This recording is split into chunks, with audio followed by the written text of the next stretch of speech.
On Friday, June 20th, we have the June Solstice of the year, which is the spiritual energetic midpoint of the year. And then July 2nd is actually the calendar middle of the year. So we are in the middle of 2025, right in the middle. And this is a good time to pause and reflect. A lot has probably moved for you this year. It's been a big shift in a lot of areas. We've had transits of all the major movers of changes of energy through the year and for everybody. So that's Saturn, Jupiter, Rahu, and Ketu.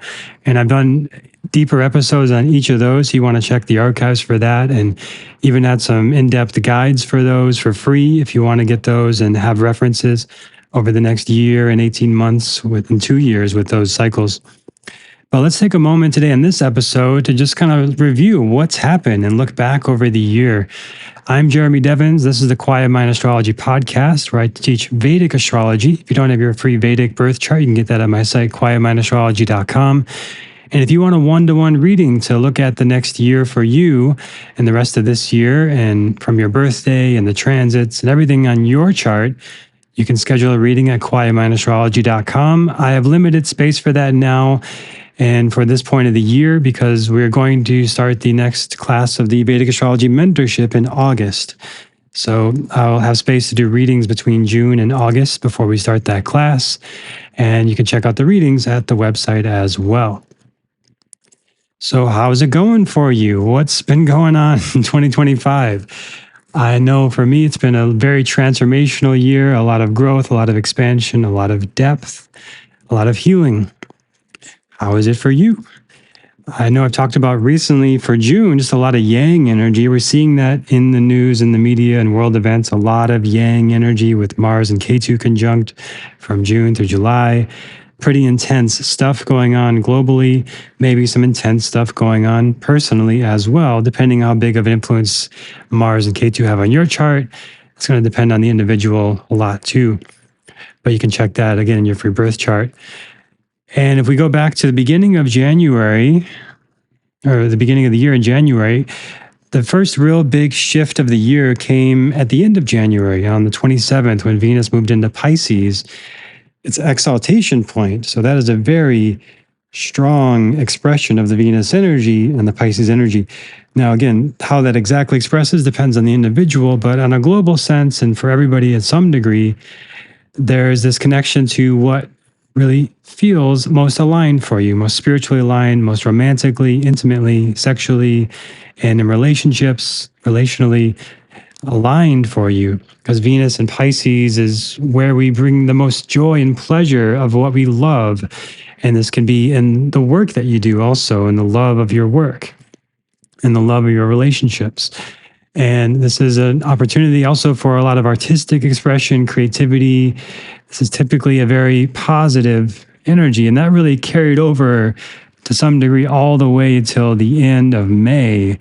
So we are still just at the end of that wave of Venus and Pisces that started in January. We had Venus go retrograde as well, and we had Venus move into Aries just recently.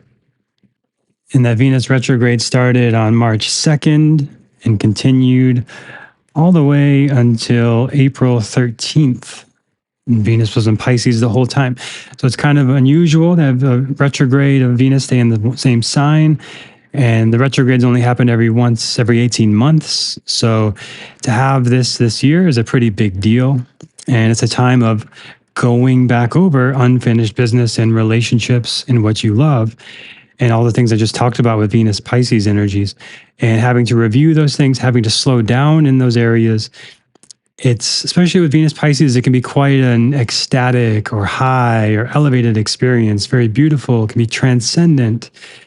And when it's retrograde, it's a time to slow down. You may have experienced that throughout March to April, to kind of slow down, reassess, reevaluate things, and make sure you're on the right track for what matters to you in what you love. Also in March, we had the eclipses. It's our first eclipse season of the year, and that is going to mirror to some degree what is coming up in the next eclipse season in September. So there's always some level of connection between these eclipses, and they're like portals or doorways. I think of them as you go through the eclipse season and you're a different person. and you've had to make some important life decisions. And now you live with those and in that phase of your life for 6 months until the next eclipse season. So that is basically March to September. And I talked about that back then in those episodes. You can check that in the archives, but it's a sort of an ego death, letting go of an identity. The full moon lunar eclipse in Leo on March 13th. And that one actually happened to watch here in Mexico. It was a beautiful night. The moon was orange. And usually I don't try to watch the eclipses, but I happened to see that one. And it was very beautiful, actually, and a very special moment. And it's nice to look at that time around March of what of your identity was shifting. What were you letting go of? And creating space for your soul, your true self to express in a new way. Anytime we get too attached to an identity, we suffer and we have pain. And the true self and the true essence of who we are is not one identity. It's not one role. It changes. And the eclipse was a time, an opportunity in March to let go of an old identity, step into a new one. And also at the end of March, we had the new moon solar eclipse on the 29th. Also, Saturn went into Pisces on that day. So that was the biggest day of the year. Also, 7 planets in Pisces. So again, a lot of transcendent, spiritual, beautiful energies, a big opportunity to let something go, because Pisces is about release, surrender, letting go, detachment. So around the end of March, big lessons in what you want to create structure around Saturn and what you want to let go of Pisces. And it's this interesting mix of energies of like finding a new flow and rhythm in your life and a new level of detachment, not too controlling, letting go of identities that no longer serve, stepping into a new identity without too much rigidity or control.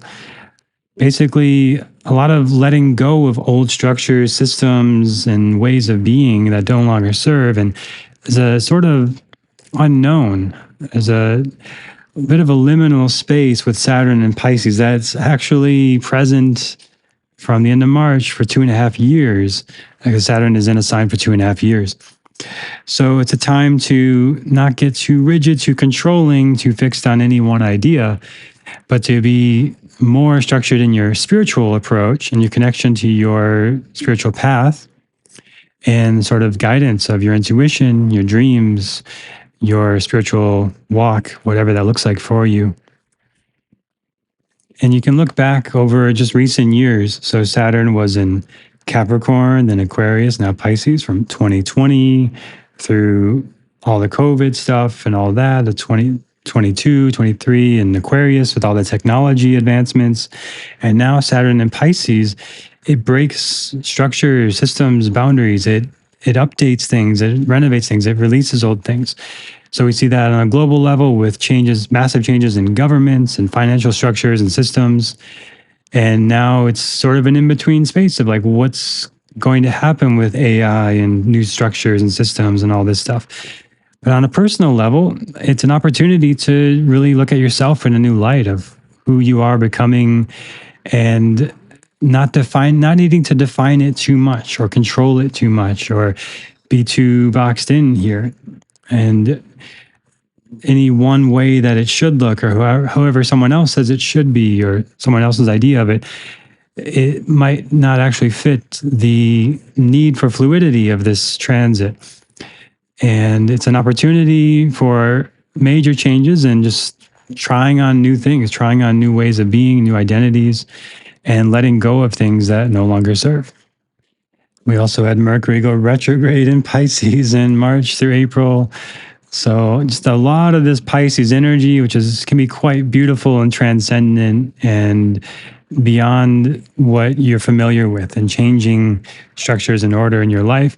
Then Mercury went direct in April moving forward with those things. And then Sun moved into Aries, again, moving forward, taking action, starting to move in this direction of, okay, Pisces has come, let some things go, redefined your life in a lot of ways.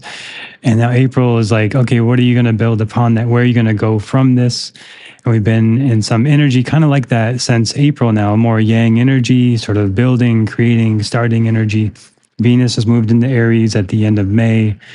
Beginnings in relationships, new fresh starts, new perspectives, and a new chapter in a lot of ways. So the yang energy can be very powerful, aggressive, can be dominant, and it needs to be harnessed. So it can be great for working out, exercise, fitness, health, gaining weight, like in a muscle way, positive way, like building muscle mass. It's very much a pitta energy. So it's a purification, transformation energy that's still present here in the middle of June. And especially for those of you in the northern hemisphere, where it's the longest day of the year, the yang energy is peaking with the summer solstice and June 20th. Those of you in the southern hemisphere is the opposite. So the winter energy is peaking on June 20th and the winter solstice in the southern hemisphere. But either way, it's the sun standing still, the solstice, sun standing still. So it's an opportunity to pause. And the sun is where you get vitality, energy, creativity, and your sense of authority. So it's time to pause on June 20th and then start to move into the next phase of the sun cycle, the next 6 months of pausing and reflecting on the past year, spiritually, energetically, emotionally, and then start to move forward spiritually, energetically, emotionally. And then the actual calendar midpoint is just a little after that. But, the calendar is just kind of made up anyway. So we really have the spiritual center of the year on the 20th. So it's a great day to pause and center yourself in some sort of meditative practice and reflect on the past year. And this could be through journaling, meditation, something that works for you, resonates, coaching, life alignment reading with me, Vedic astrology reading. These kind of things are all an example of just taking a moment to pause and reflect on the year. So I'm going to share some things you might want to consider. And if you have the space, you might want to pause and do some journaling about it or reflect on it. If you can just listen, that's fine. But if you want to pause after each one, I'll give a little space for that. So the first thing to consider is, what were your intentions at the start of 2025? Sometimes people pick a word for the year or a theme for the year. What was your intention? What were you coming into this year saying, this might be my intention, or the word of the year, or the theme of the year? Number 2, what has actually manifested this year and what fell away?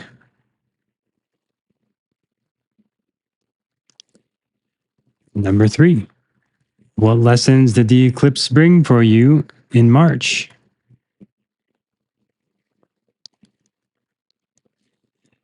Number 4, where have you outgrown old roles, relationships, beliefs, identities?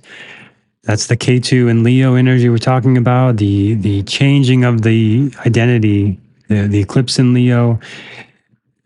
What old roles, relationships, beliefs, identities have you outgrown? It's time to let go.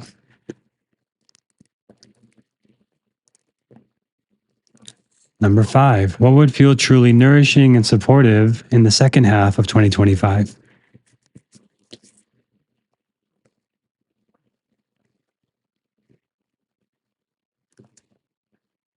Number 6, just check in with your body. How is your body feeling in this moment? And number 7, how is your heart on a deeper, more emotional, subtle level as you reflect on this year? What's it bringing up for you? How are you feeling? What's in your heart?